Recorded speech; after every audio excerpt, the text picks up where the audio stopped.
Do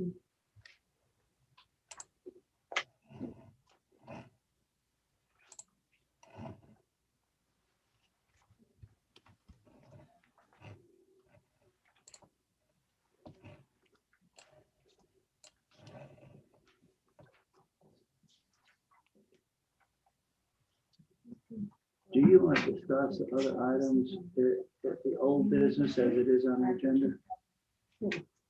The only thing I'd like to talk about is, the time frames that were Right. given and the amount of information. Yes. Right, well, I also talked to Brian about not doing any text amendment and CBP on the same meeting. Okay.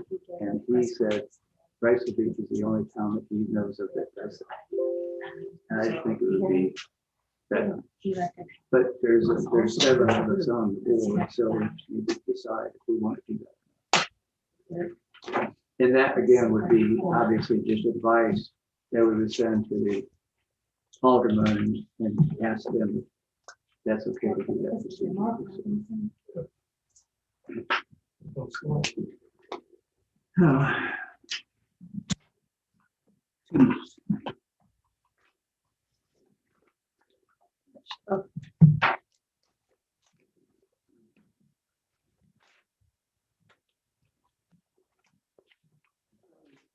Chart that I gave everybody, and I'm gonna run back to give Robert.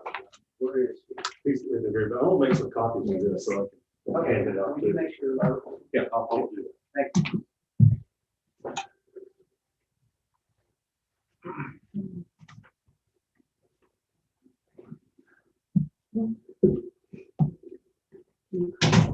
Yes.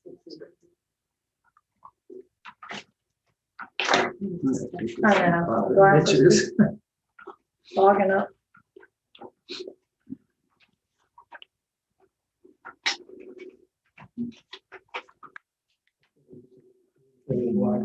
Oh, Well, there went all how your did you ink. do that? Telling me I get myself in a hole and can't get out of it.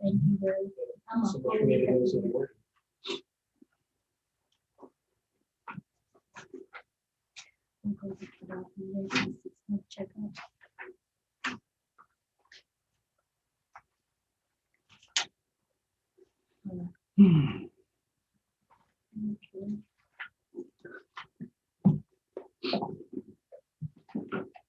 They coming up next.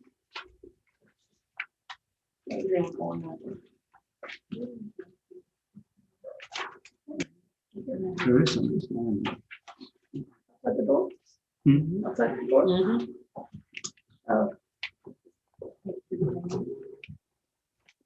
Oh, yeah, thank you for bringing this, because I forgot this.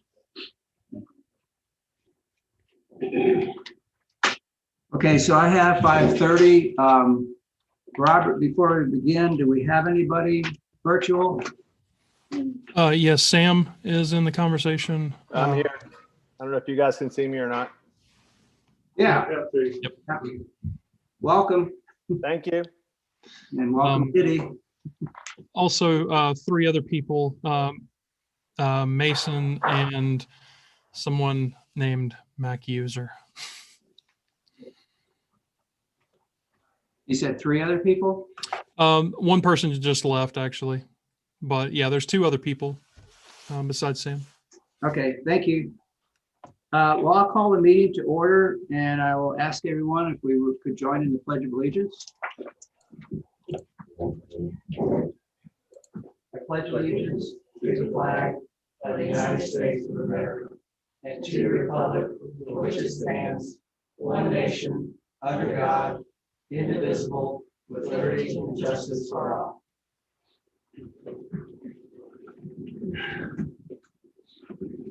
The next item of business is to approve the minutes of the January 5, 2021 meeting. Does anyone have any comments, corrections, typos?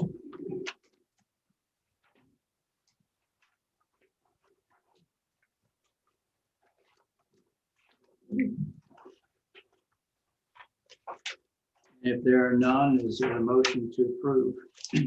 Make a motion to approve. And I will second the motion. Okay, we have a motion from Lee. I have a correction. I'm sorry. Karen's got a Sorry. correction. Russ, isn't that Russ Bryan, not Russ Bryant? There's no T on the end of his name, I don't believe.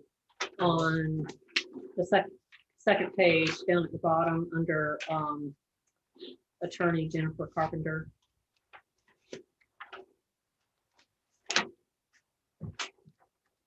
Page three. No, page three. Sorry. There we go. Yeah, sorry. Page 3. It should be Russ Bryan, right?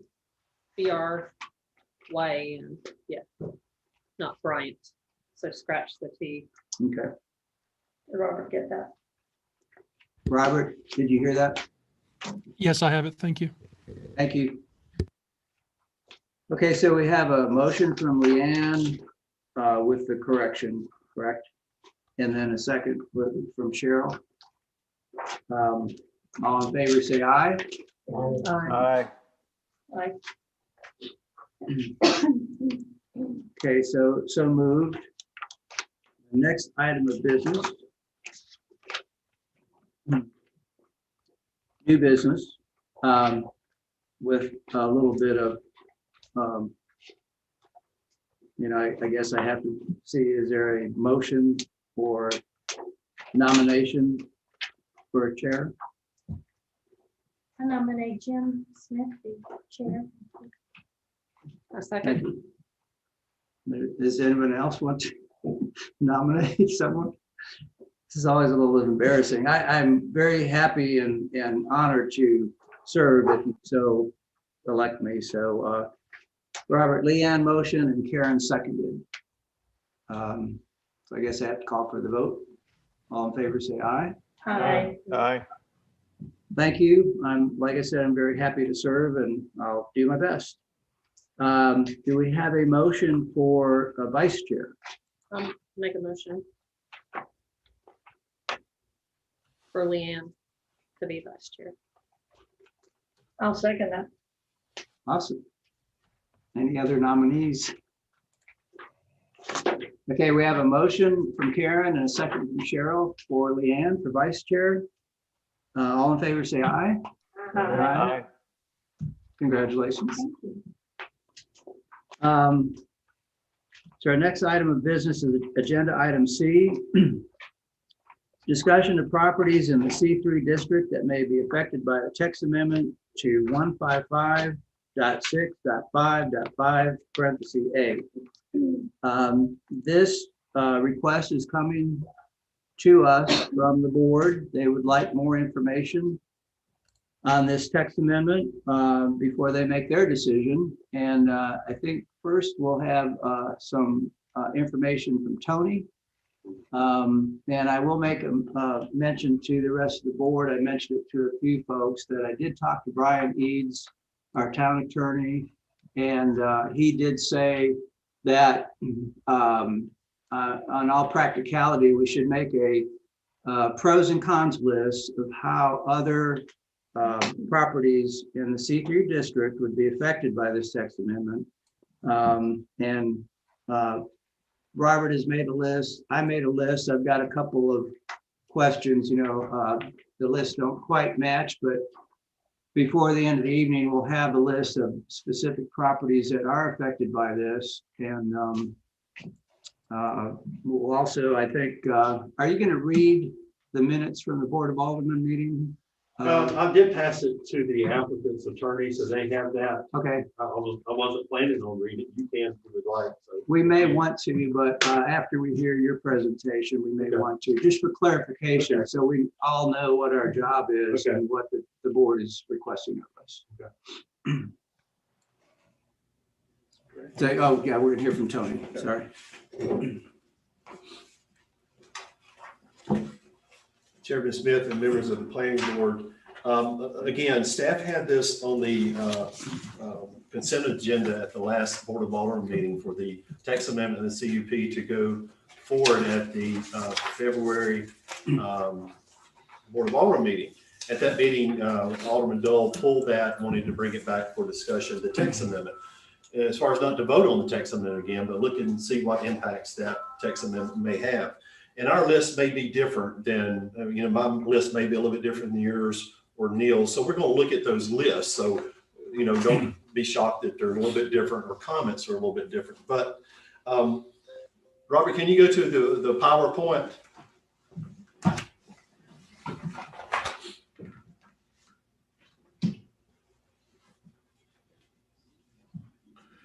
So we're talking about tonight how this will have any effect on the C3 commercial district. And it applies only to the C3, not C1, C2, C4, C5. So you look at these areas and you see it extends from Marina Street, Seapath Yacht Club area, the landing, 530 Causeway, and you see it going to some of the church properties. Then it's also located on the Salisbury, the old Scotchman property is 296 and I think 100 West Salisbury Street there. So the text amendment would apply to some of those properties. So Robert, if you can go to the next slide.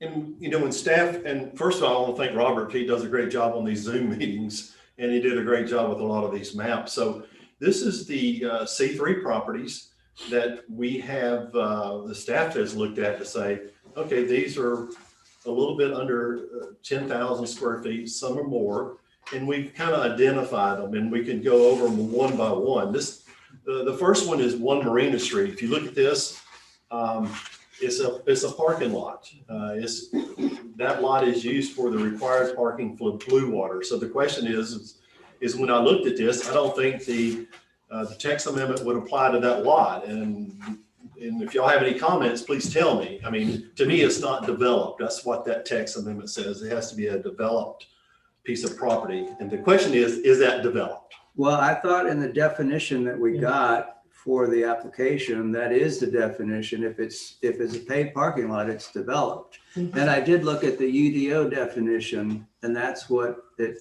says. So that was a question, and I'm glad you brought that up. Is it considered developed? Well, I think it's an interpretation. The question is would I, as a UDO administrator, I would, and you're right, it may say something about paving. So if there's anything about paving, then it probably meets that term where it could apply to that property.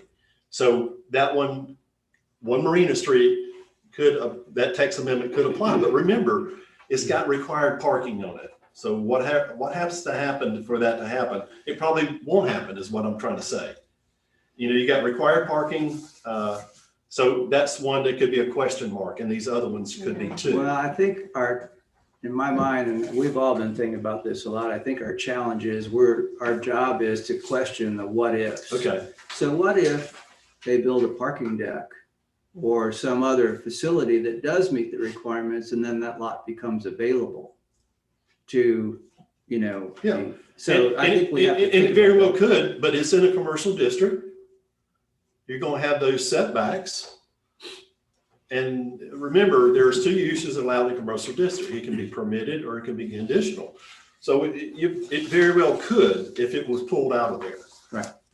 But what you're saying is with the setbacks and everything, it'd be well, I think it would. impossible. I don't see how they would build anything there with the required setbacks. So. And then they would have required parking.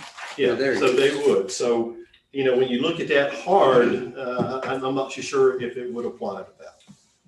I just wanted to comment that in the UDO, it does talk about developed in the definition. Mm-hmm. If you've leveled it, put sand in it, paved it, those were terms used to be developed. Okay. I really didn't talk in terms of structure. Right.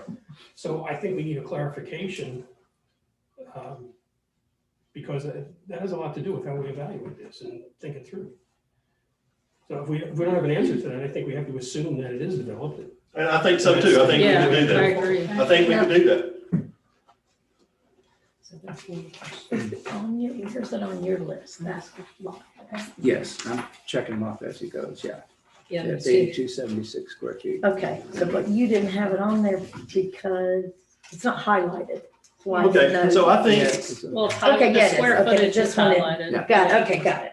okay, so it does meet our definition of development. Okay. So it could apply to that property, but you got to remember this required parking for Blue Water, setbacks would make it very difficult to build anything there when you have the different setbacks. So I think it would be a challenge, is my opinion. Are we through with 1 Marina Street? Yeah. Okay, I so think the next one you go to would be 4 Marina Street. This is the office for the Wrightsville Yacht Club. It's an insurance office. It's a yacht office there for sales. When that was permitted, it was permitted as a permitted use. Technically it could apply, but if you look at that new building, it is a sprinkle building. It could apply, but then you start looking at the setbacks wouldn't meet the conditional use. So that somebody, if they were to turn that into a type of restaurant or something else, they would have to come to the board to get some relief on setbacks, is my opinion on that one. So that would be kind of a long shot also. Not saying it can't happen. But they could do that. So They it is could. another piece of property that could But possibly they apply. could, but again, it's commercial property. So, those are restaurants in that area. So, Um, just a point of clarification, as you go through these various buildings, or not buildings, if there's a building there, it's been built to a use, and to move to a different use may be impossible, is what you're saying. Well, I don't think it'd be impossible. They do have a commercial elevator there. It is a sprinkled building, but you're right. There are some things you would have to do to it to make it in a small assembly or something like for a small restaurant. So there are some things there that would have to be done. So the easiest route would be to go to something where it is pretty much set up to just Yes. segue into that. And But typically, there's somewhere where it wouldn't be so easy. yes, that's true. And Tony, if I could interrupt you for a second, the sheet that I handed out to the board and you and Robert, the reason I have these addresses highlighted is that it bothered me that there's repeat addresses and some properties have no addresses. And I think, as a side note, we can address this later, but I think it's our responsibility to let the fire department know that, we've got 2 properties addresses for Marina Street. Yeah. 2 is at 130 Short Street, and a lot of properties with no address. And if they have an emergency call, let's say from a visitor, and the poor visitor says, I'm at 4 Marina Street, well, where do they go? So I think we just somehow, as a side note, turn this over to the fire chief and see if he wants to do something with the addresses from a safety response Okay. issue. That's the only reason I have those highlighted. Okay. Okay. So, 4 Marina Street, I think it would still be difficult, and I'm not saying it's impossible, but could be. Any more comments about 4 Marina Street? Okay. The next is 6 Marina Street. This again is the Wrightsville Yacht Club property. That's used for their guests. I don't ever see that happening there. It's used for their properties. It's not saying it couldn't. I mean, anything's possible, but right now it's used for their guests. So, I mean, could it? It could. Again, it's commercial property.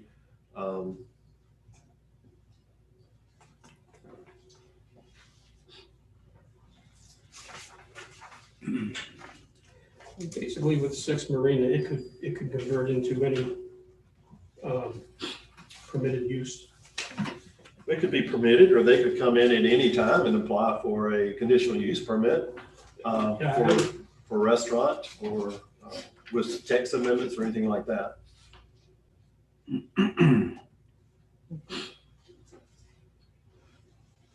All of these, as they sit, can get permitted uses. They just can't get a CUP because they're less than 10,000 square feet. Well, let me say this. The 10,000 square feet, we started doing some research on that. Prior to 2012, the 10,000 square feet was not in the C1, C2, C3, and C4. After the UDO, we started seeing that somehow, and I think maybe I don't know if Jim was on that committee, but somehow after the UDO, the 10,000 square feet started showing up in these other districts. So that's why, and there wasn't a minimum requirement prior to 2012. So there's no clear justification for the 10. Well, 10,000 you know, the only thing is when you look at permitted uses, they're less intense than a conditional use, like a restaurant or a church or something like that. But every zone has that 10,000 minimum. Yes, it does. And I think it was, I don't remember all the discussion about that, but you're right, it is in there. The 10,000 square feet is in there. So that's where that number came from. And what year was that again? It looks like 2012 is when the UDO committee, the Unified Development Ordinance was looked at, and it was approved in 2012 or 2013. And a lot of the businesses were older business. Let's just say Blue Water. It's been there, y'all know, 40 years or whatever. So it's been there for a while. Same as the yacht club. So, but 6 Marina Street could be, you know, questionable, you know. How many of these are parking lots? We'll get to those. Right now, 1, 2, we have 3 up there right now on that slide deal.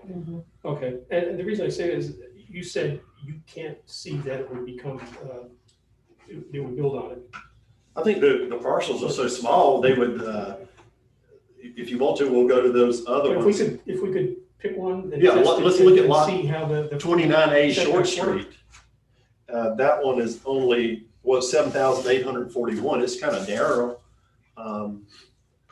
And they use it for parking, either the yacht club or Marine Max uses that for parking, that small lot.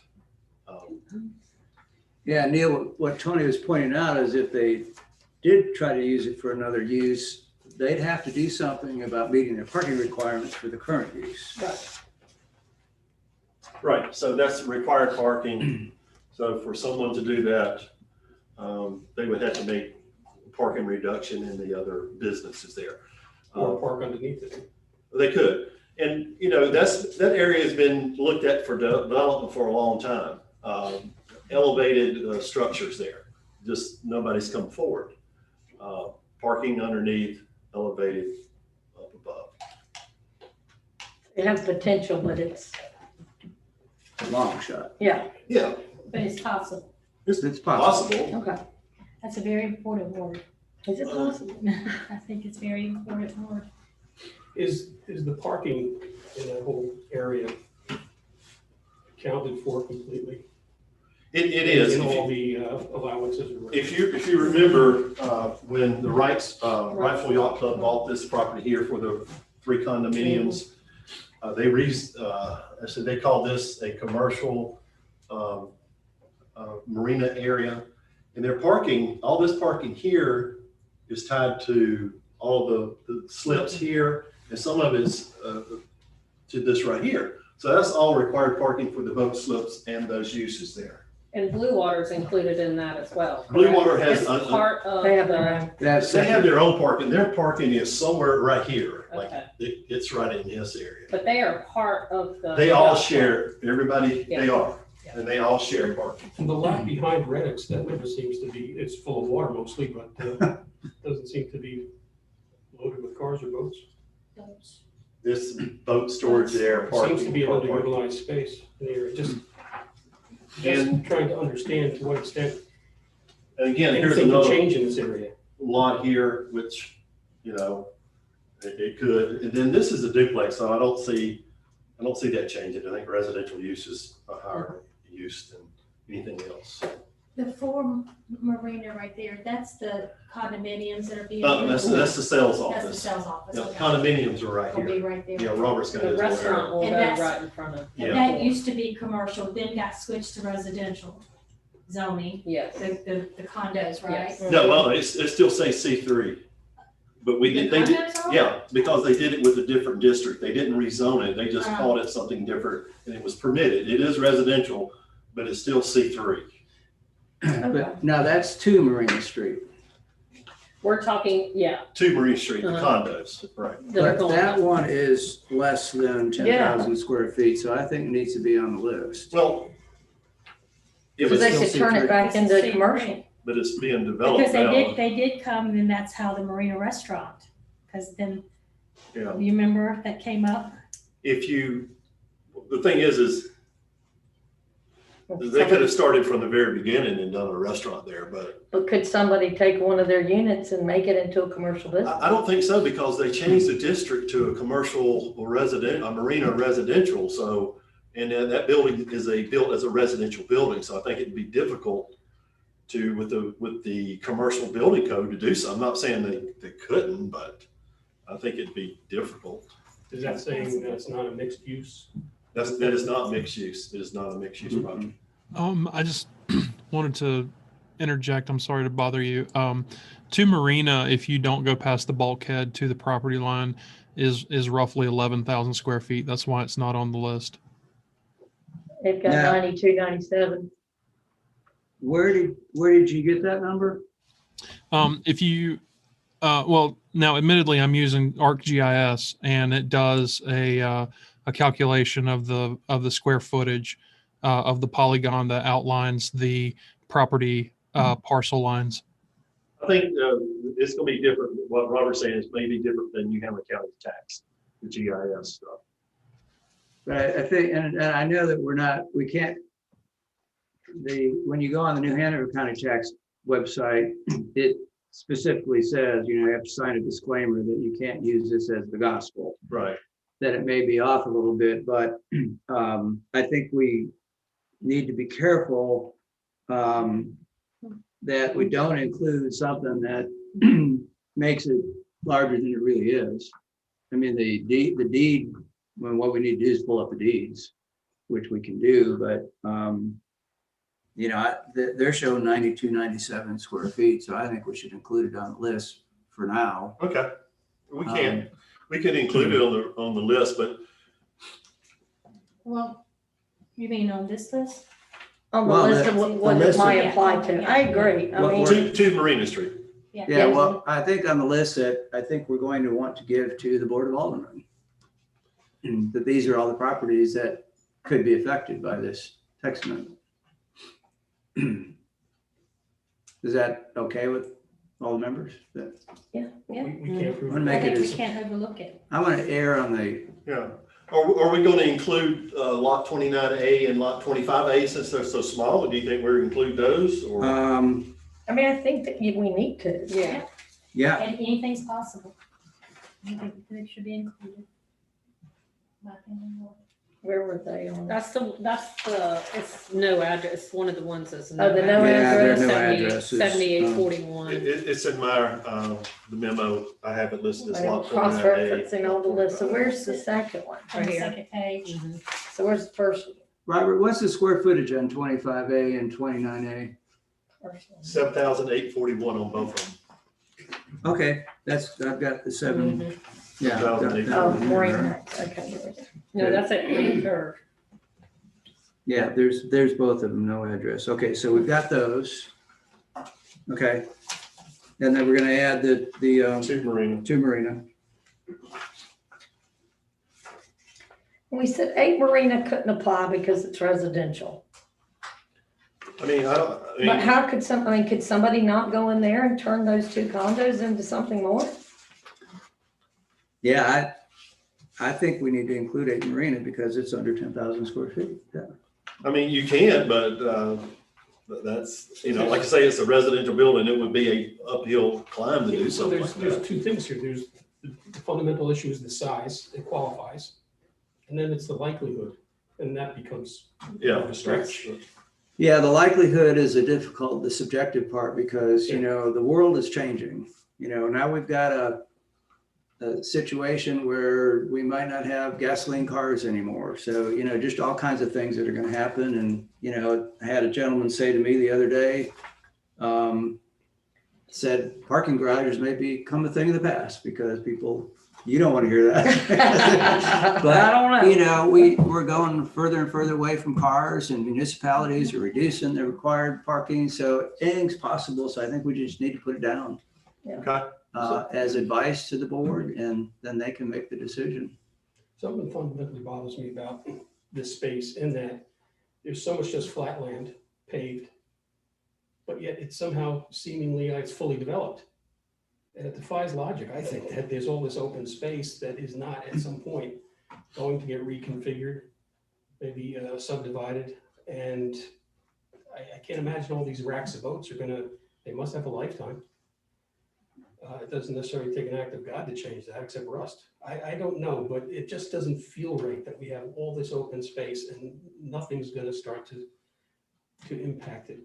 Money drives it.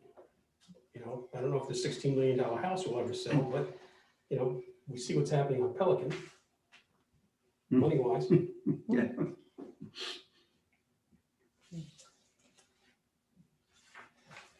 No, I agree. I think that's a subject, for another discussion, another time. We tried to get the Wrightsville Yacht Club to do some landscaping out there, and when they were trying to get their approvals, and we had no success. But I agree with you. Yeah, it makes the enchilada a little bit too large right now, but it's, I can't see just not letting these current lots that are undersized or non-conforming slip through the crack at this time. Neil's right, I agree. I have a quick question for Jim. On here, so I've got 3 that are kind of around that short street. So I'm just trying to figure out where's the 3rd lot that you're showing the square footage less than 10, but it's not showing up on that map. Am I missing something? I've got one on 100 Keel Street. Which is the little box just out from Fox.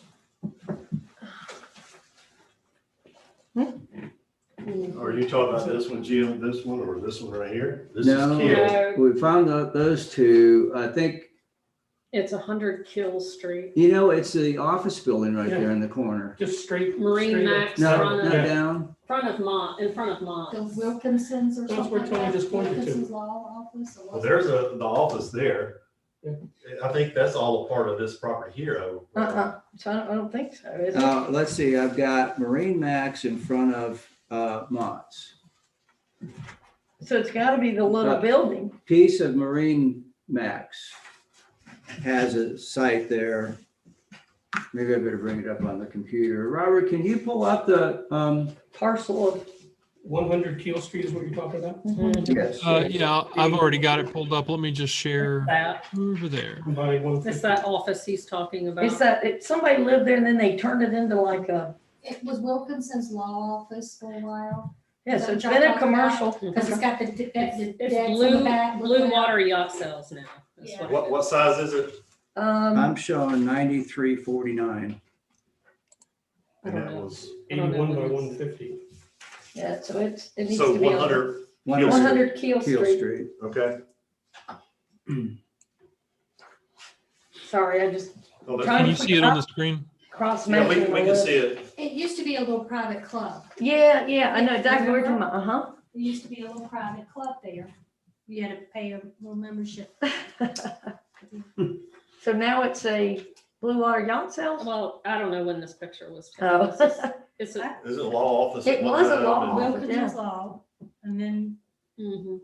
but are we sure that little club stuff's still part of it? Robert, let's go back to the other slide, please. 'Cause that would definitely be- Thank you, Robert. that would have to be concerned about.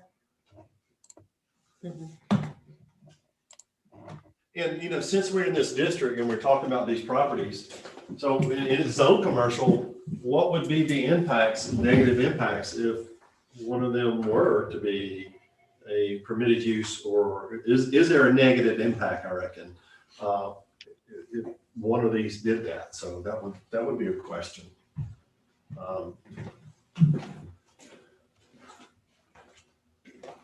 Of course, we don't know where that lovely bridge is gonna go, do we? And, that's something to think about is, We don't have cars. it's commercial property, it can be permitted uses or conditional uses, so. Correct. So I think we got our list together so far up to 100 Keel Street. The next properties are existing uses, 220 Causeway Drive. That would be the Lighthouse Beer and Wine. It's been there for 25, 30 years. It does have the CUP was issued prior to 2011 on that one. So it does have a CUP for the outside. So that one is less. Could it be? Yeah. I mean, that's one that could turn into a restaurant or whatever. or conditional use, whatever that would be. Tony, you said that on the outside, is the inside a permitted use? The inside is like retail sales, so that's how it It's like an started out. ABC, but except not. Right. And then, but they have a CUP for the outside business that they do. So, 220 Causeway would be one, but it's an existing business now. That would be the only point I would make, is existing. If there's a difference, I don't, Well, existing, they wouldn't have, they could, as long as they go back in with the same CUP within 365 days, they can go back in with what they had. yes, Okay. as long as they weren't closed. So the only thing there I don't think we did was, I can't remember if we permitted them as a restaurant or how we did that. I don't know there. So you got limited parking, backs up to a residential zone. So when we see these existing businesses, just like 222 Causeway Drive, the Surf Berry, at one time prior to, it was it was probably several things, but one of the businesses there was a takeout restaurant. It's turned into a paddleboard, and then now it's the rental, surf school rental place there. So 222 Causeway is one that could be, but it's, like I say, it's an existing business there. Surf Berry.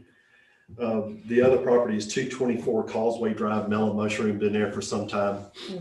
Different businesses, always been a type of restaurant, that still is, has a conditional use permit. Tony, do those existing structures meet setback requirements? Well, we'll get into a minute in this presentation to talk about the setbacks. When you start looking at some of those older buildings, you start looking at, okay, what were the setbacks then? And they're built right on the line, especially that one and some of the other ones there. I don't think they had any, I don't know if they had special permission to do it or how they got through with that. So I tried to work out if they could meet the setbacks with the size lot and all that kind of stuff. And they probably lease the could. building, and it Yeah. seemed like they could. Yeah, well, they may could, but parking there. Did y'all have anything different than what I did on these last up to 224 Causeway? Up to this screen here? Well, and then we're gonna move on down to Mellow Mushroom, right? That's on the next screen. Yep, no, that's No, on it's this on there. 224 Causeway. 220. It's on there. And it's right Oh, at, yeah, I'm sorry. You've got it Yeah, highlighted here. I got it. so would you consider, my question on the Mellow Mushroom, it's already a restaurant. Do you see this as is this one that we bring back to the Board of Aldermen, or we leave this one off since it's an existing business? I mean, it applies to it in that it's already there. The issue's gonna be when these Well, want to change. Okay, the title Robert's got up there, which I think is correct, is we want to show the Board of Aldermen, all the lots in the C3 district under Okay. 4,000 square feet. okay, Right? okay. So I would like to add one maybe with an asterisk, because my data was from the New Hanover County tax records. It says they're not to be relied upon Right. specifically. Poe's lot is just a tad over 10,000, the Poe's parking lot. And I think without you and Robert receiving a legitimate survey, we don't know for sure that it is You come out the vacant lot that we approved for them to. yeah, park they had multiple text amendments for those properties. And there was, don't remember what went on there completely, but they had multiple text amendments. And I thought they meant the restaurant property is 10,000 square feet, correct? It's over, just the it's like parking. 14. Yeah. Yeah, the restaurant is. The parking lots, there were some special conditions the board put on that. And I think it was in case they ever redeveloped that, they would have still two separate lots there. That was some of the issues there. Right, I I remember think there's that. two parcels there. Yeah. And that would give them some benefit down the road in case they needed to sell them or develop them or whatever. 250 by 50s. Right. It's So what- they're 250 by 50, or two lots. Yeah, there are two lots. In that one parking spot or the restaurant and? No, the parking lot? restaurant and the parking. Okay, that again. So, but if they subdivided them, I believe the parking lot, is it to, used to be, Middle used to be a Island. line, yeah. The parking lot is a separate So if it's tax. two lots, then technically they both will apply to this. So we want to include those two parking lots as far as in the post. I would, just to Yeah. be on the safe side. If they And we could can't, put an asterisk on it, that says tax map says it's over 10, but just a tad over 10. Okay. I don't want the Board of Aldermen to not get the right information. You want the accurate survey information and whatever, or Yeah, we may have a survey in the file somewhere. yeah, maybe you do, yeah, when they submitted. Okay. Robert Hopefully could you do. probably check and make sure that I'm correct in saying that it's 2 lots. but yeah, and if that 10,000's two lots, technically that's two, give or take 5,000 lots. So it Exactly. really applies It even could more. apply to two. Yeah, Yes, I see what you're saying. okay. But Robert, you have to see, so you think it's two lots? That's how I Okay. interpret what I said. Don't ask me. So then we go to the next slide. Yeah, are we okay up to that point right They're there? good. Everybody Next good? slide, Robert. Move down the causeway. This is the CPAT area. Again, I don't think anything there is under 10,000. All that parking is for all the slips. Any comments on CPAT? Or You're right, I don't think there's anything on that map at all, no. And that's inclusive of the little office down there where you go down, Yeah, it's ice cream and all included. that stuff.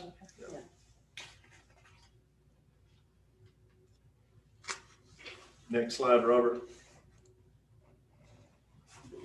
And here is where we get into the landing area, 530, 520 Causeway and properties in there. You see 520, it's actually 7,009, a little less than 8,000 square feet. This here is, and I'll just bring it to the attention there. This is a zoning area. This, even though that you look at the map, this is a residential house. That's it's R1. It is? It is R1. On the map, it says it's C3. But I think if you go back, it was a mistake when they transferred it, whoever transferred the last zoning maps. Okay. So here you have the It's a big landing. house, right? Yeah, So you got two there. You got, this is Zeke's right here.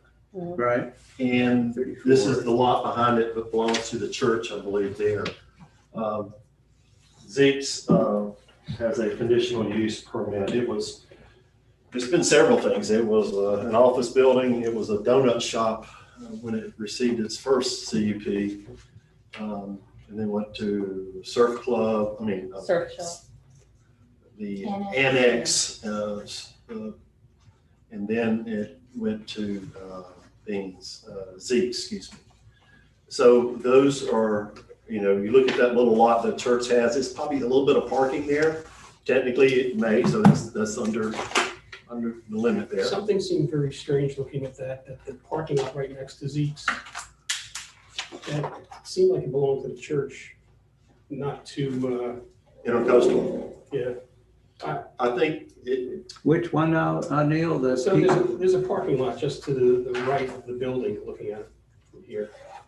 Zeke's building. where Robert's got labeled Part A, Section 1? No, that's the parking lot. That's behind the building.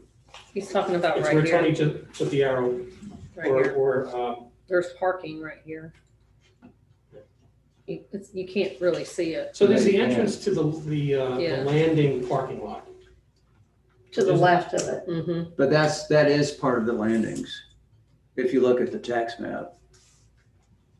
Maybe they're just sharing it, I'm or, trying to think, did when we approved that, It was a big squabble, I know, and when that was going on as far as the parking, but I just wanted to point out that, so there's the building and then there's the parking lot, and I think they are separate, like you're saying. I think it belongs to the church.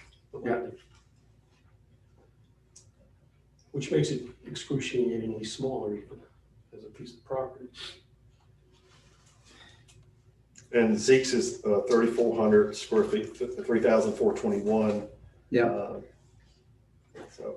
I have a question. You were talking about setbacks. And since we looked at the 520 last time. Did that building meet all those setbacks? No, it didn't. And we'll get into that. Okay, okay. We'll get into that. I would like to flag that, I don't know if in the C3 there's anything regarding where it buffers against residential. I think in one of the commercial zones, it deals with where it buffers, but I mean, all these things, they all have some sort of an edge or whatever. It's either, there's a couple of different type of buffers. It could be a fence, it could be plantings and things like that, like we did at Pose. I meant to say setback, Setbacks. yeah. Yeah, and you see these existing buildings and, you know, I tried to go back and look at some of these and, you know, they just either didn't enforce the setbacks or it's the only way I can look at it. Well, I mean, look at all the old houses on the Yeah. beach that, you know, there's some houses or buildings right there on Salisbury Street, East Salisbury Street, that are like On the road? right there. Their air conditioners hang over the sidewalk. Their window air Got the conditioners. tree. So Tony, your records show 5 Island Drive is not C3. So take that off of my Well, list. no, I want to say this about 5 Island. It shows up on the zoning map as C3, but it's zoned R1 all day long. Somehow it got mislabeled 20 years ago, and it's just, no one's corrected it. And with zoning maps, we have probably 5 or 6 changes, and this is one of them. When we redo the zoning map, that's the one that needs to be taken care of. Well, when you take care of that one, it also shows 7 Island Drive as C3, believe it or not, and on the New Hanover County tax records Okay. and so we'll take that off the list and Well, we'll send it to the. the question is once we get to, well, we're ready to move on to 602 Causeway. That's the Hardy Hunt Williams Sure. property there. It's less than 10,000. At one time, that was a takeout restaurant. I mean, a very small takeout little restaurant there. So it didn't have a CUP, but it's been a couple of businesses there. And if you look at the church property right across the street from we got it listed as Lot 1 Live Oak Drive. That's C3.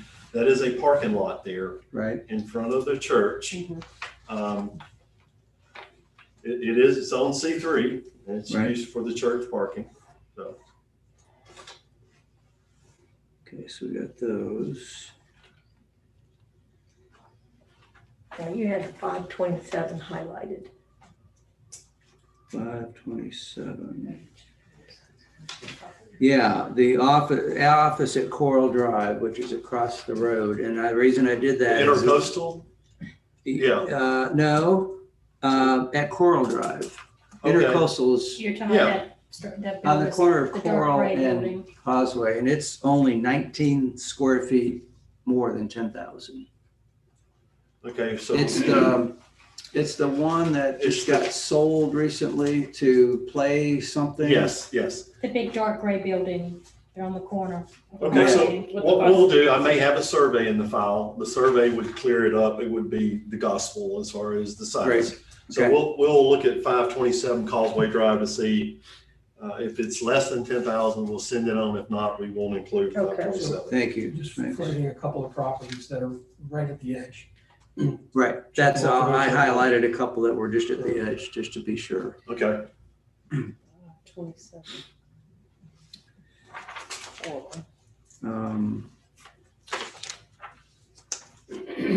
So the property that's vacant at the bottom, it's not labeled at all, but what's it across?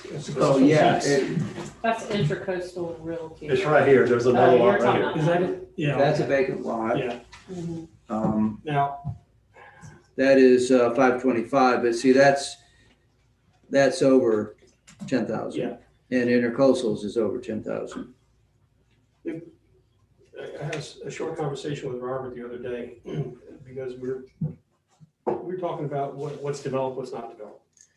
So you've got a lot there that's been in that condition for I don't know how many years. I know also in some of the residential areas, there's a couple lots like that. Is that considered developed? And just trying to get clarification, if the parking lot's paved, is it developed? There, And maybe some of the folks who've been here forever would remember. I think but only, that's something- a lot of sand. It could be some, I think there was an old gas station a long time ago in that area. I think Is that what it was? Kitty knows, but I think there's maybe more sand there than. Asphalt. Then old But I- technology. but I it's- think it was concrete, but But they still could come in and apply for a conditional use permit, and I'm sure they will sometime. Yeah, and they're soon. over 10,000. Yeah, they're over. it was more picking at the issue of, is that considered Oh. developed at this point in that condition? That's up to the UDO director. Well, see, that's where, I don't think it, Oh, yeah. you know, it just depends on how much is paved. Without going there, I don't know. So, Not much. So I think we've covered all of them. Let's go to that other slide, Robert. We'll just show Salisbury Street. Oh, yeah, we got the two over there. That's Yeah, right. that- That's right. So here are the other 96 and 100, I think, are the addresses, West Salisbury Street. Zone commercial over there. I think both of these are over 10,000 square feet. So, but again, these are commercial properties. And did y'all have any other addresses? Nope. Is this Salisbury here? Yes, Yes. Is that one or two lots? that's Oh, two that's two lots. two properties. It's two properties. It's not showing up real good, but it's two properties. So that's the one with the stand-up paddle Yes. place is. Is that one lot and then the lot that I call the old Exxon? Yes, it's two lots. It's, and that's how, are they each 10,000? I think they're over 10,000. Each Yeah. positively or? Well, I mean, we would have identified it if they weren't, so. Well, one shows on the New Hanover map, 15,496, and the other one shows 11,484. And I Does pulled that up the footage, and it's just, looking at the math, it's hard for me to imagine that the one is 15,000 square feet. But I can't read the, What we could do is, we could have surveys for those properties too, over at 96. okay, that'd be great. It looks like a lot of properties underwater. Because no matter how I run the math on that one, it comes up at 9,000 square feet, but I might not be doing it. Well, I right. think some of the properties, sometimes it may go into the marsh area. So that may be where the calculation's coming from. So if it's not buildable, is it still considered Well, square I think it's footage? taxable. The question is, you know, you can move that bulkhead out, in some, at least 2 feet, if not more in some areas. So, CAMA will allow you to do that, so. And I'm sure that it happens in a lot of them. But you'll look into those two then. And Yeah, I will look and Okay. see if I got surveys on those. Perfect, thank you. 96 and 100. The Scotchman one does not go past the bulkhead, the area calculation on it. And that was more than 10,000, Robert? Or? It was closer to 15,000. But also, doesn't the DOT own the front portion of that? Yeah, they own a large portion of that, yes. Yeah. Highlighted. If you look at the tax map. Yeah, it goes into the, Because the DOT's got 200 feet of right of way there. Yeah, you might be better at math. You can than I see am, but I'm the, not you can getting see the line on the 15,000. R1 side. Because I think they have that reserved that for redoing that bridge. They do. on one Shake place. it. maintenance. see this line here, Yeah, that's the other side. So Okay. it's 200 feet. Okay, what I did. yeah. And then these guys are, really skinny. So basically, those businesses are using it as Right. parking Thank for you. now. I can't, So it's looking to get So some. imagine that one, the stand-up paddle place is I can't even, 10,000 square feet, but I don't know. It, that's the GIS, that's the New Hanover County, and he ran them, it's just, I can't see with those dimensions how 15,000 square feet come out of it. I did calculate it, Cheryl. There's an app on the website that will let you Take those calculate that. dimensions, and it came out 15? Yeah, yeah, I'll show it to you. Okay, that'd be It's kind of great, fun to use. Could be trouble. Okay. But he's, he got surveyed and stuff. And that was that one. Okay, so we've established our list. Okay, So we got our list of our properties of the the C3 that are less than 10,000 square feet. And then, Robert, what's the next slide you have up there? This is where we start looking at the other This commercial is- districts. This is an overall look at all the commercial properties, or right, so the commercial district, excuse me. What we were supposed to look at was the C3 only. And if we get direction in future to look at these other ones, we can. Let's go to the next slide, Robert. Okay, that was okay. Name Just of businesses. Yeah, this is just an illustration of the businesses would not exist if they didn't. I mean, if they came back and needed a CUP, like say they didn't exist currently, but they wanted to do what they're doing currently, they would need a CUP. Okay, And the ones in red don't meet the requirements for the area. right. Let's go to the next slide. I have a quick question though. Okay. If somebody wants to come back in and do what they were doing, they don't have to get a CUP because it falls in that If they got 365 existing, days. if they Okay, got existing CUP, they can fall in there. okay. Let's go to the next slide, Robert. So maybe we get to the dimensional tables. This is the downtown district. We'll just briefly talk about this. As you can see, the downtown district, we have a lot of non-conforming lots there. At one time, one of the attorneys did fix some of the stuff with the mixed use requirements, mixed use commercial. Next slide, Robert. And here's some more properties. This is Salisbury Street. This would be the Old Buddies and the Palm Room there. Been there forever. Next slide. This would be the South End properties there. Surf shop and places like that. Next slide. This is C5 areas. Let's go to the next slide. Let's go to the C3 district, Robert. Okay. You know, we started talking about dimensional requirements for properties. This week, we started, some questions came up. Well, you know, staff has made decisions on probably 3 to 4 properties in the past that were not 10,000 square feet. And we looked at these a little bit different. The question is when you look at these properties, we got different opinions on this. The question is, does this apply to just new buildings, these new setbacks? And we talked about that. And then we talked about it doesn't apply to existing buildings. And then we had some comments saying, no, it doesn't say that. You know, it doesn't, but that's how we did it. I mean, on probably 3 properties since 2015.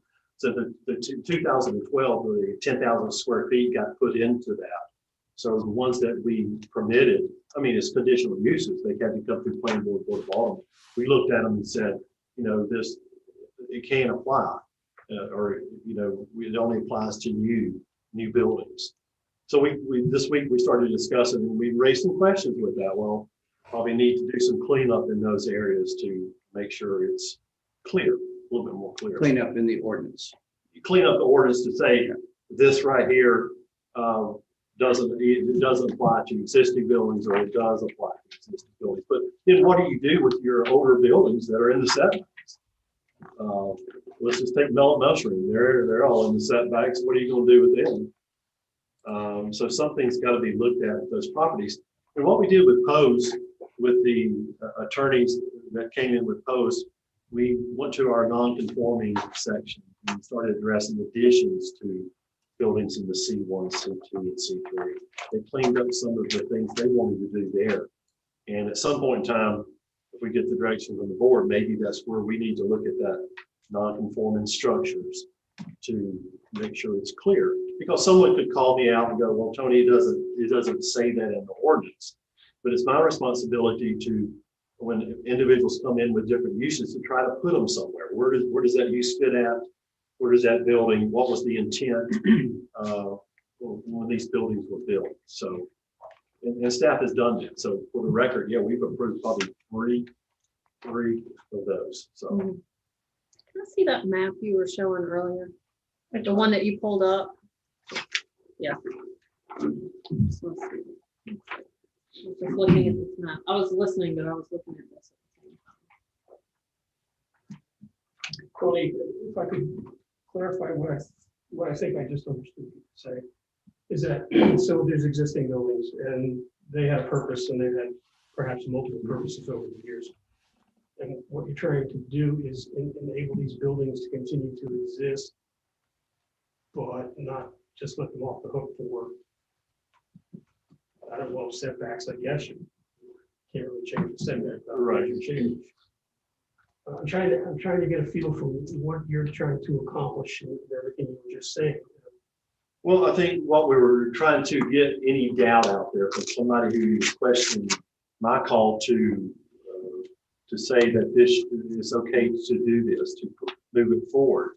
Because staff's interpretation has been on these 4 other properties and with other zoning clarification for some other properties, we said you have to go through the conditional use permit process. The lot had to be 10,000 square feet. But we didn't say a lot about these dimensional requirements. And could another attorney or could someone challenge that to say, well, it's not clear that it says that these dimensions are for new buildings only. Because I think one of y'all just brought it up. Well, what about your old building? So what are we going to do with that is the question. I mean, so that's. Well, like 520 Causeway, you answered the question earlier. No, it doesn't meet setback. No, it doesn't meet the setbacks, but I try to keep looking at the file. I can't see. Of course, back in the 70s when it was built, not a lot of surveys were taken. I don't know if there was any. I couldn't see any special variances so far of how it got like that, or mellow mushroom, or either one of those. Is there a simple answer to, well, why are the setbacks what the setbacks are in the commercial district? Well, I think let's just, any of those, like mellow mushroom, it backs up to a residential zone. So you do it for several things: landscaping, fire, buffering, and things like that. That's why you would want the setbacks. Protection there. You could do landscaping. But what do you do with these existing buildings that are already there? You can't provide that. So that would be the reason. And, when they built these buildings, did they build them out of concrete let's say, the Causeway project? They built it, it's commercial, it's a concrete structure and brick structure. So. Well, is part of the solution in this C3 area, especially on that paved area, that to forego setbacks or reduce the setback requirements? No, I don't think so for that. But if you look at the lots at Riceville Beach, they're all so small. And once you, let's say the C1 district has 0 setbacks. The C1, they can build right to their property. So down there's no setback requirements. But there may be more stringent fire codes and things like that. But so when you start looking at these, remember the CUP we did for the parking lots. Our ordinance looks good on paper. Once you try to enforce those parking restrictions on a 50 by 100 lot, you don't have anything to work with. You have 5 parking spaces. So when you start applying these setbacks to these lots that are only 8,000, 9,000 square feet, you don't have a lot of a building left. You have such a small structure. So, that's some of the comments on setbacks. Now, when you said there were no setbacks in C1, that's the ordinance, or that's just So that's the ordinance, and that's the way those buildings, like all your downtown districts, they're all to the building, to the property line. Okay. So there's no landscaping, there's no buffering, but you have restricted fire codes and things like that. Right. So it's just like the commercial parking lots we looked at that, our lots are just small, and it's, when you look at these buildings, right or wrong, they probably use a lot of common sense. So, you got to give us a break here to move the building back so we can get parking. And, that could be, and I don't know that's what happened, but they did have setbacks in the C3 district back in the 70s. I don't know why it wasn't applied. Well, if we truly want to keep commercial on the beach, which I think everyone does, I looked really hard at 520 when it was for sale, and there's nothing you can rebuild on it that would make economic sense. Nothing, because that lot is so shallow, you can't really park anything underneath the building. And then if you want to do retail or restaurant or anything of that nature, all of a sudden you've got to have an elevator for people to get up to the usable level. And retail and restaurants going to die on the vine if you expect people to go and take an elevator to go buy something. So the only thing it can wind up being is office. And then you really have to cram some parking underneath the building. It's just very, very difficult to redevelop any of these lots and make economic sense. So you basically have to work what's there with what's there. With the And that's why nobody's tearing down the buildings. If you tear down the buildings, you've got to build elevator, and then you always hear from the professionals, not many people want to walk upstairs to go somewhere. They want to go right off the ground. Right. And that's why the individuals are trying to preserve the buildings, is try to do that with all these all we've buildings. got to work with. So it's difficult. It really is. Except some of the buildings don't look like they're being preserved. Yeah, but I understand. So How did it take us in the direction, I don't know, X years out of defining and combining spaces? say that again now? Recombining some of these lots. For instance, 520 is sitting there. Well, right next to it is basically an empty parking lot. At the landing. Well, but the parking lot Goes is to the for the business. landing. So Yeah. if they took that parking away, then the landing would be non-conforming with the required parking spaces, because there's a restaurant right next door that Yeah. requires a lot of parking. So And, maybe 2020 was a tough year to observe how full the parking lot was. But I don't For sure, yeah. recall that parking lot ever being very full. I'm just saying, where is all this headed? Because something's going to change. Some of these buildings are not going to last. I agree. That's been So, a discussion for 30 years. We're going to have the big blow one day and downtown's going to be gone and we don't have a replacement plan. And it would wind up just like Salisbury Street did. That property was vacant for what, 10 years? That or more, and there's been approved mixed-use projects on the beach, no one's built one yet. Right, because they can't. The economy went, south, and the MOI project, even this That project. turned out great. So, It finally is there, but Went through a tough stage. didn't it? yeah. And then I know the neighbors were tired of looking at an empty lot down there, so. is it possible to think in terms of incentives that can create positive change? Once we figure out what positive change actually looks like, but is that within the purview of the town at some point? Yeah, I mean, Establish I know the town can do, for example, they could do tax abatements. They're permitted to do that, but economically, again, that's a whole another subject, but there are economic incentives that can be I'm done. thinking in terms of that plus things like establishing a different zone, which can, through ordinances, codes, whatever, enable different type of development. Otherwise, what's going to cause blacktop to not just be blacktop full of cars? And all these vulnerable buildings that we have a list of. That's Yeah, I think that's one of the- long-term planning, yeah. I think that's one of the things we look at is, which is what you just mentioned. we've Long-term identified that dimensional table to clean that up. And the question is how do we clean it up? And there's, so many different ways you could do it. So. Well, I'll throw this out because we've got so many ideas floating around that we're not gonna be able to, we'll be here till Yeah. Saturday. I'll throw this out as a suggestion that we might want to offer the Board of Aldermen is perhaps they need to develop an ad hoc committee for long-range planning that can focus on some of these things, like, you know, all this asphalt in the C3 district down there, and you know, long range, how do we, so every time someone comes with an application, okay, does it fit into the long range plan? And that's what most municipalities do.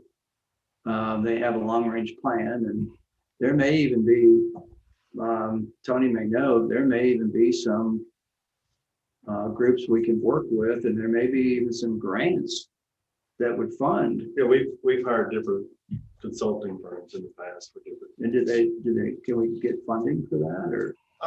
You can, for like, we just finished up a hazard mitigation plan, county-wide.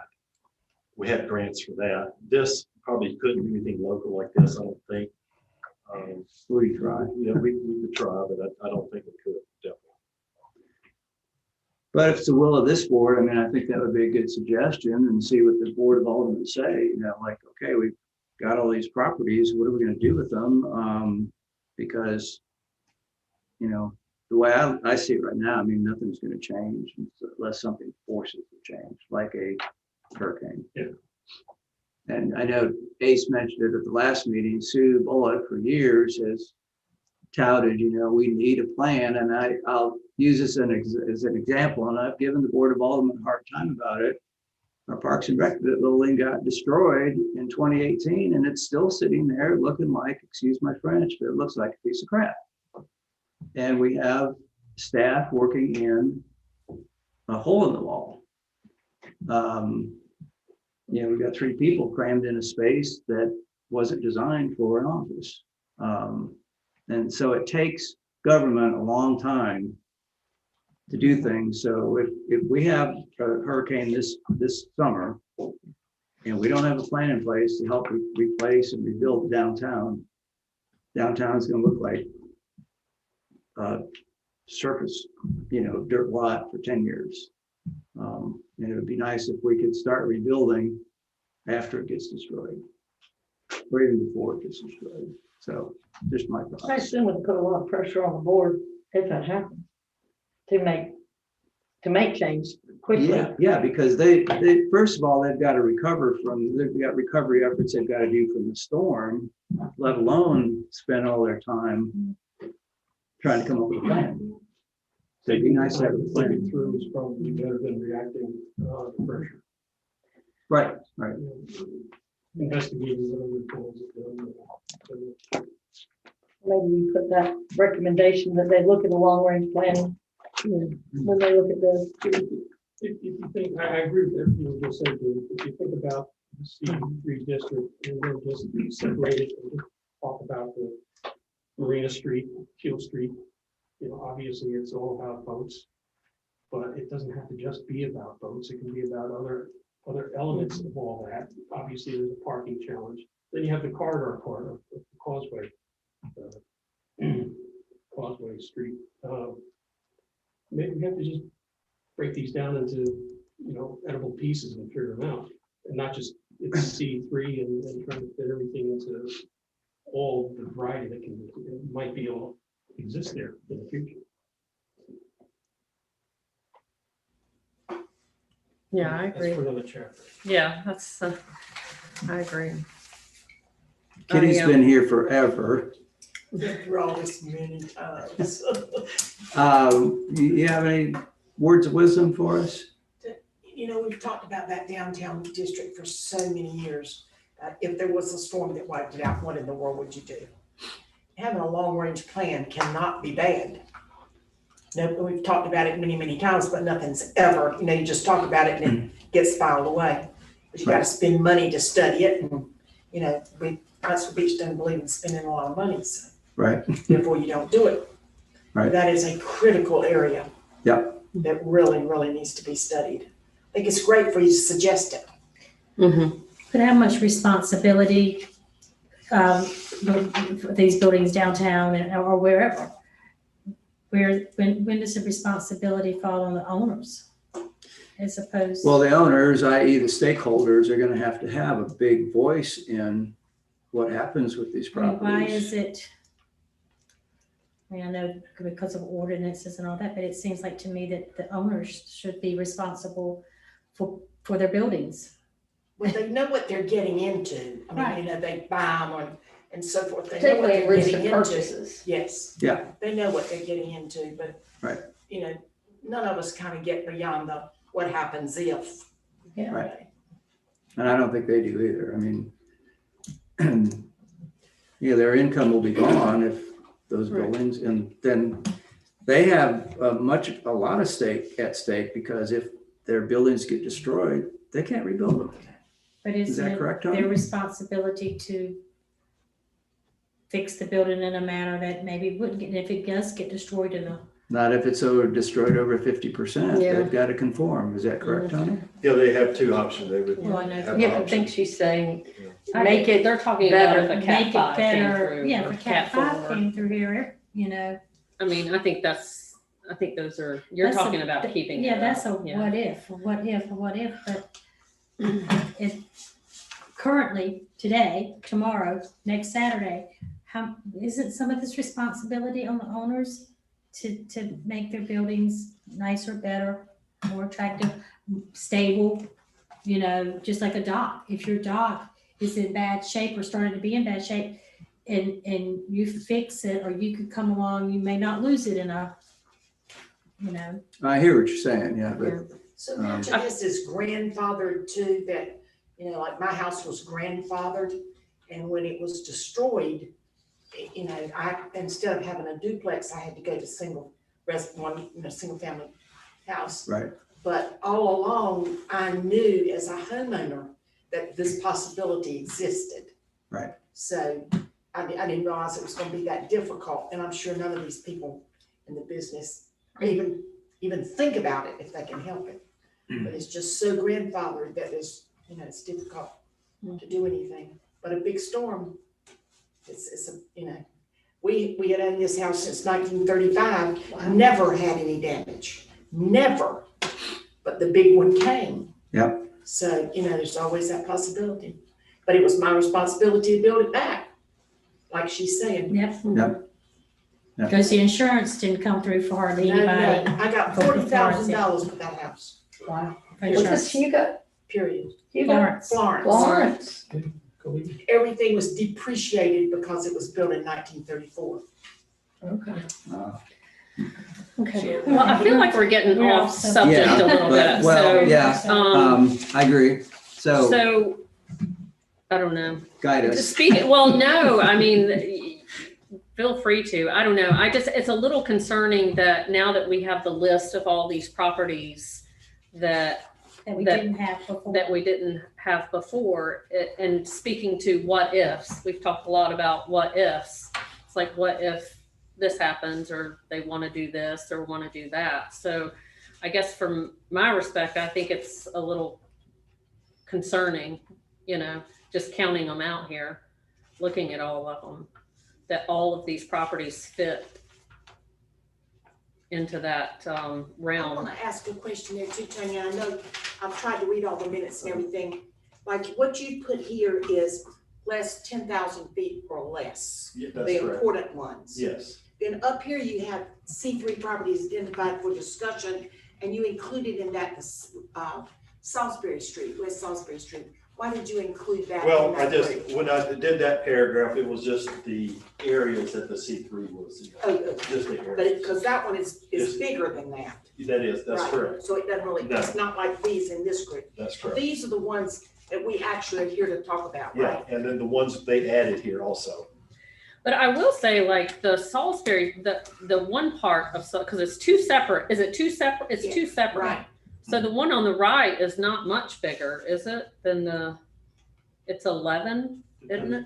Depends on. I think one's 11 and one's 15. And then some of that 11, it looks like it extends out, based on this map, it extends out into the marsh a It little could be in bit. the marsh, it could be. So my question with that is, and I know we're not just talking, I'm just like talking about in general properties on the water. You said that they could push out their bulkhead. But I think Because- Robert said they couldn't on that, right? They said the measurement If goes there's to- marsh grass in front of the property, they cannot It go just- out more than 2 feet. 2 foot is always the max, but sometimes it just depends on the person who's looking at it from CAMA. Sometimes they will require those individuals to go back in the same footprint.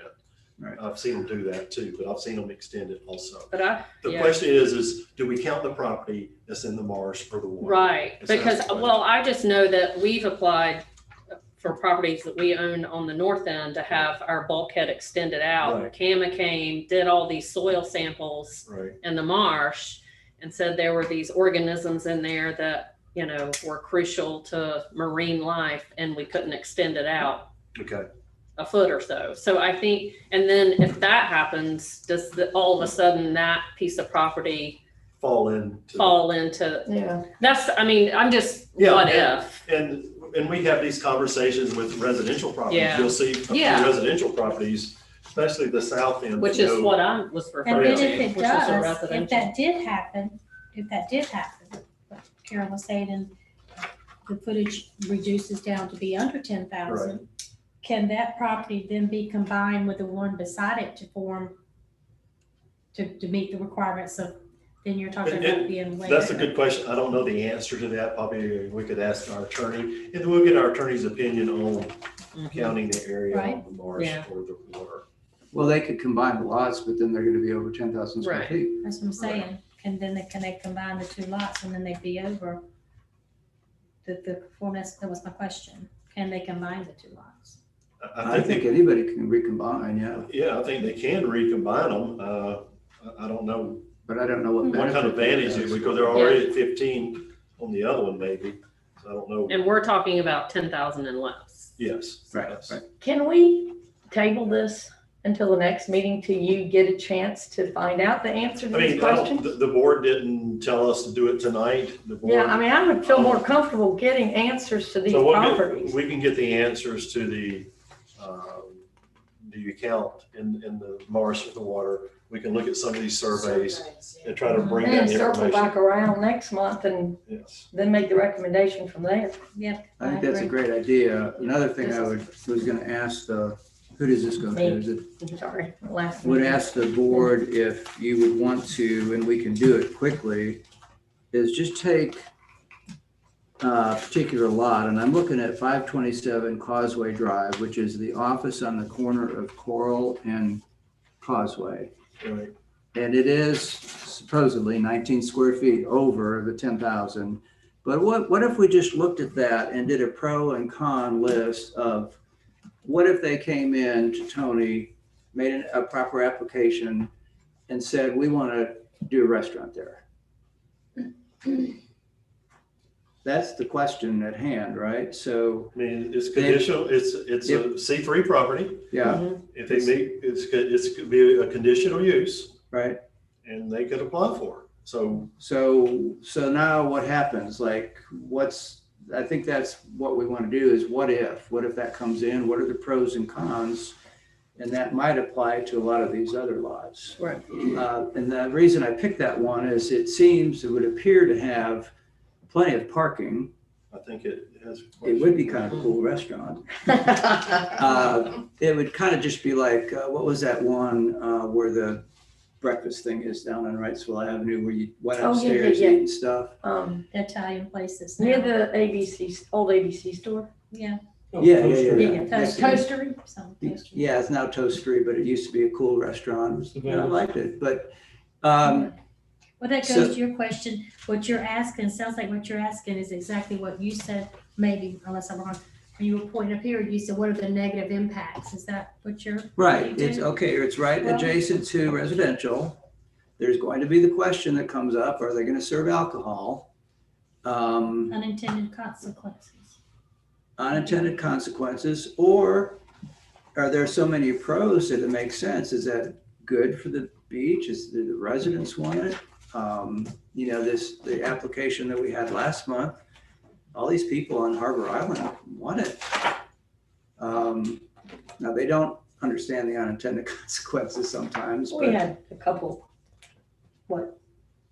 one resident, You know, oh, no, I've heard from a lot of them. Oh. They, or they weren't at the meeting. Oh, no. These are Okay. just people that have come to me and said, I'm like, okay, hear you. But anyway, do you want to go through that exercise or you want to do that next meeting or? I'd wait till we have a better accurate list of the properties. Okay, But I think doing that next meeting would be good to make a pro and con. Jim, that Carl Drive thing could be smaller than that too, because you said they didn't you get this off the county? Then? Correct. So it could actually even be smaller it could, without knowing what the survey is. yeah, it could be, yeah. Are we permitted to speak, Chairman Smith? I don't know that we're really open to public comment tonight, are we, Tony? I don't think we are. That's up to, it's not a public hearing, but it's up to the I chairperson think they have to be on the if he agenda. wants to speak. Yeah, I mean, it really won't do any good. I think the will of the board is to not take public comment tonight. Is that what I'm hearing? I would just like to make a motion that we table it till Tony can get his information together. Then we can address that next month when we have all the properties and the specific measurements. Agree with Cheryl. So you I made a motion. Okay, do we have a I'll second? second that motion. Okay, Robert, we have a motion from Cheryl and a second from Leanne. Probably he's, the new member shouldn't vote probably on this. He's having Oh, sworn I in. guess, Sam, did you not get sworn in? No, I'm sorry. I didn't get here in time. I was late. Yeah, so Okay, you shouldn't vote on it. Sam shouldn't vote on this, but he should get sworn in. He can come see Sylvia anytime to be sworn in. okay, and, but we do have a quorum, so we can still, Right. 6 of us can vote. So any further discussion on the motion? Robert, do you need a roll call vote? Not unless there's some sort of dissenting vote. No. Okay, well, all in favor, say aye. Aye. Okay, that was unanimous. Noted. So are there any other items we're going to talk about before we leave this subject? Not necessarily pertaining to the subject, but in relation to why I postponed it. And I know you get put on the burner for people turning in things that don't meet deadlines. And an example, the last meeting we had, applications were put in on December 14th. The deadline is 30 days prior. And I get this much information, and then in the meeting, I come in with a novel. I can't do that anymore. They need to have that information to you in a manner that gives you time to do your homework and your legwork so that you're not having answers for us. And I need to have all that information in advance so that I can make an educated decision that's not just handed to me the night of the meeting. It's not fair to you, it's not fair to me, it's not fair to the residents. And I just think we need to stick to that CUP application. And I assume the same goes for the text. I couldn't find it. Yeah, it's probably not the text, but let me just say this, and I understand that. But let me say this also, even though, let's say an applicant turns their application into me 2 months in advance, you're not gonna get this information until the week before. Right, and they have 10 days Right. beforehand to get the Right. supplemental So it information. always is gonna come to y'all just the week before. It's not gonna come 2 weeks before. But you're right, and what we try to do, staff tries to work with the applicants when they come in, and I don't know if I've ever seen one come in on the first day of the month. Let me just say that for all these years. And if you go by the rules of that, if they don't turn it on that first month, they skip a month. I mean, it takes 60 days to Well, get I it. think that's what Cheryl's saying. And I understand that, but sometimes we're being pushed, not by the applicant. It could be a board member or my manager going, we need to get this on Okay. there. And that happens a lot of times, but I think it's staff did that, and we tried to speed along the process. But I understand what you're And saying. it doesn't give you the time that you need Right. to vet the situation before you bring it to us. So it's just that fairness just gets shorter and shorter, everybody it goes into. Okay. And I just think, I went back and looked at some of the CUP and text applications, and heck, you had somebody that put one in 6 or 8 months before it ever got brought to us. Yeah. So that's not uncommon, but Right. 14 days before the planning board meeting, it just seemed a little short. And Okay. then when we get this novel in the planning board meeting that I've got to try to discern, it's Okay. just, and I know what you're saying. So, but according to the CUP, it was what, they have to have supplemental 10 days prior Right. to the planning board meeting. Yeah, we're not picking on just this. I'm trying to help This is- Tony out, This is what, actually. yeah, really, and use us as the bad guy. I mean, the planning board, and I want to send a recommendation to the Board of Aldermen that don't do this to us. I mean, I've never seen a board more passionate about trying to do their job correctly, but like this time, we got the package on December 31st, which was a holiday weekend. And it just doesn't give us enough time. And then you got the meeting the following Tuesday. So really, we should have been hearing it tonight with the timing that they turned their information in. And yeah, these packets, we got that packet when we were doing that property over on Harbor Island, and they set that great big thick packet. And then, of course, Neil wasn't here. Neil and Ace were remote. They couldn't get the package. I mean, I understand what you're saying, and Yeah, if that's the direction, that's what we'll do. Yes. And I think we need to send the recommendation to the aldermen, please don't push Tony and the board, the planning board, because we need time if you want, a thorough investigation, Okay. which they didn't get this time and they didn't get on the Augusta Street property. We need up here, we need to do our homework more I thoroughly. agree. I But agree. we can also table it as well. I think that's Right, our that's- right, And I know the which questions I came. didn't realize we could table. too. Yeah, I don't think any, Yeah. Yeah, the questions sometimes came- I The motion question. at all. Yeah, the questions came up last time about how many properties does this affect? And we didn't, and I know several of you brought that up, and we didn't have it, so next time we'll try to make sure. Well, I just felt like you were, I mean, you had Christmas, if you got a December 14th, all the holidays that came in between then and then, there's no way you could have done what you needed to do.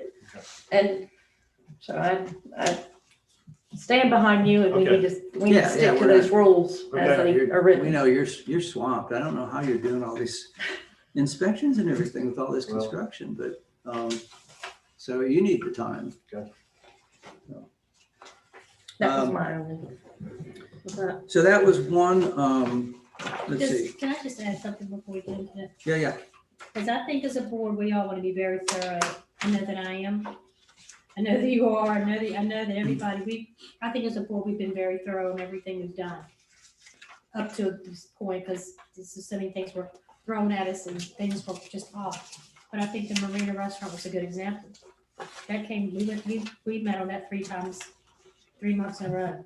We Yeah. did. I mean, we literally, Three or four I months, can't think yeah. of a better term. Well, you know. It I seemed like But we 6. beat it to death, but we feel comfortable. And it was good, a lot of good come out of that. too, Yeah, so. look, I mean, it did. Yeah. I mean, I want every decision we make, everything we vote on to be just like that. Okay. If it takes a month, if it takes 6 months, I want to feel comfortable with, The outcome. the outcome. Yeah, I think everybody has to recognize that these things are getting more and more difficult as, we're already a small island and it's getting smaller. Yeah. And there's more and more people, so. Another item to go along with Cheryl's concerns is Neil, we've all discussed this in the past, but Neil kind of prepared, and I don't think we're ready to send it yet this month, but he prepared the beginning of a letter that we would like to send to the board. We're sending this, items that we would like to raise with them. One, the procedural process. But Neil's listed on here, just for example, derelict properties, enforcement of zoning and CUP conditions, enforcement of building codes, lighting ordinances and others, off-street trash bin locations, enforcement of contractor work hours, expansion of utilization of setback space, the HVAC stands. I came home today, Tony, and the HVAC stand next to me is going to be 45 feet long. And, Oh, and these things are getting bigger. You see all kinds of how, you see all kinds of stuff, so. Well, and you're getting Tony and more- I discussed it. When the ordinance went into place, we're talking about Kitty's house with one air conditioner on the stand.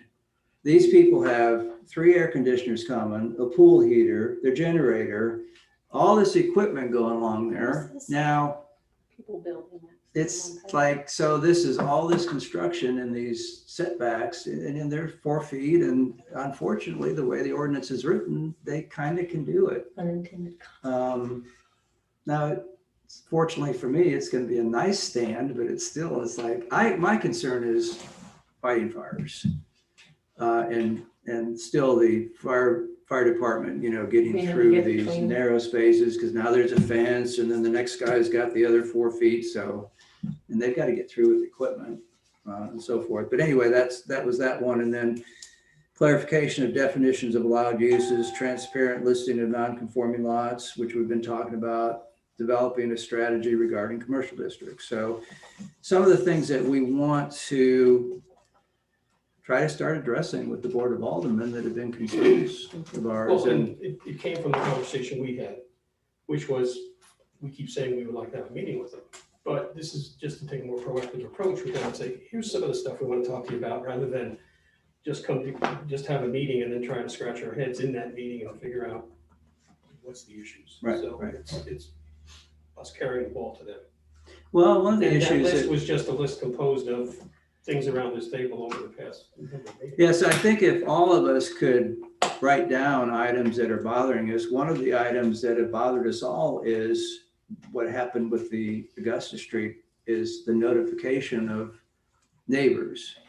And we determined that in the ordinance, we're not required to notify, but I think all of us are in agreement that it's our moral duty to notify them. And I think you and Robert had said, well, there's an expense to that. Well, then the applicant should bear that expense, but we're just so small.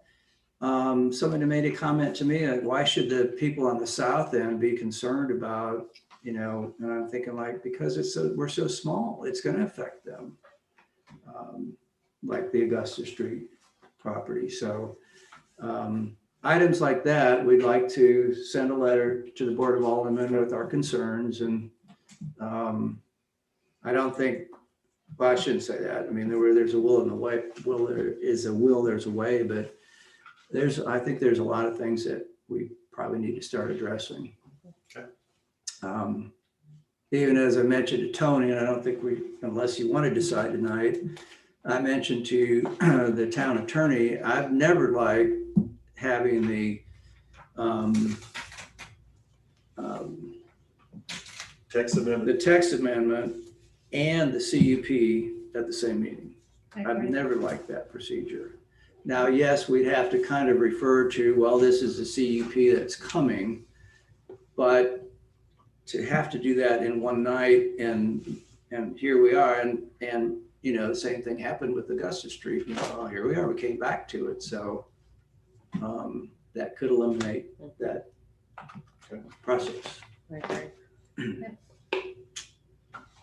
So this is, thank you for So Yeah, putting up with this. can you, yeah, it's a lot of brain damage, but can y'all just kind of write down issues that we think we should include in this letter to the aldermen, and we'll consolidate it. And I guess I'm willing to gather, if you want to email me your concerns, and I'll gather all of them and put them in a list that we can have in front of us.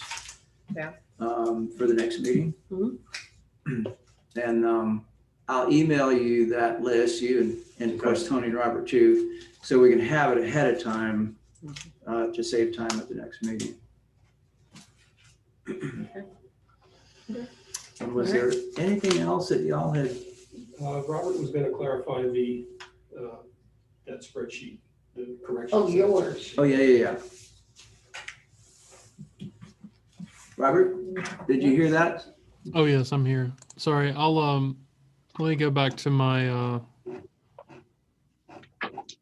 let me see. Let me go back to my my presentation, because I do have that at the very end for you, Neil. Oh, okay, great. Make sure I find it. It was my last slide. I put it away. Give me 1 second. I'm sorry. Do you want this back? Is it in the book, Yeah, Robert? and then you have that map. Oh, this is one now. No, no, it was the other one. She handed that to you. Which map? I don't think it's- Oh, this one. Here's the table right here. I'll talk to you about something.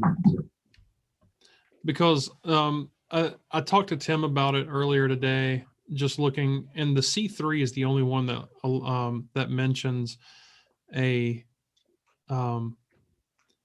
minimum lot width and depth and things like that. And what I was telling you over the phone and what we had discussed is like when it says that a minimum lot width for a permitted use is 50 feet, that is that's not a development standard. That's a subdivision standard where when you're cutting up parcels into smaller parcels, since you can't create a nonconformity, they have to meet that standard. And what was confusing is in the C3 district, for some reason, it has dimensions for permitted use. And what I talked to Tony about was that if they can meet the development standards, then we don't need that number under that section of the, and it's back here. Oops, 1 second. In the C3, I'll just share this screen because it's just easier for now. Under this one right here, you'll see what I mean. See where it says minimum lot width, and that's fine to say that the minimum lot width for a conditional use is 100 feet, but the permitted use, that's just a foregone conclusion. That number is generally only used when you're creating the lot. And that was the clarity I was trying to bring to the chart that you sent out. So, just to follow up from our conversation, I'll reissue this to you and we can check it off that it's accurate.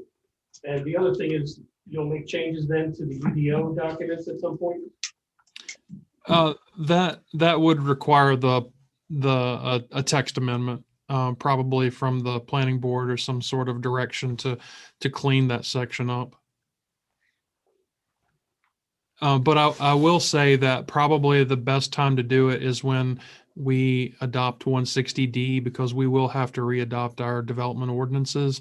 So that'll probably be the best time to do it. Right now, it's just up to a matter of interpretation, but we can clean it up whenever 160D comes around to the planning board. What do you expect the timing of that to be? That is up to the town attorney. He's working on it right now. Okay. Thanks, Robert. Yeah, no problem.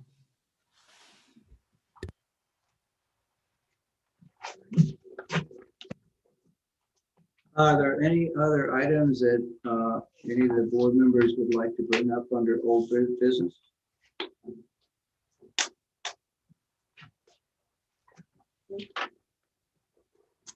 Tony, do you have anything for us? Do you have anything coming up that's been applied for? We talked to some things that's probably not going to happen, but I haven't seen anything yet. Don't have any CUPs or text amendments that are coming up. So they won't be in the next meeting because it's not 30 days. That's right. We know we'll be seeing all this. So, hey, everybody good? Sam, you good? Great. Is there a motion to adjourn? Make a motion to adjourn. I'll second Okay, motion by Cheryl, seconded by Karen. All in favor, say aye. Aye. All right. We'll convene again. Short. Thanks, Tony, for everything. Thank you, Appreciate it. Tony. Thank you. Cheryl, when you're on this website, you rather didn't have it, not yet. Yeah, yeah.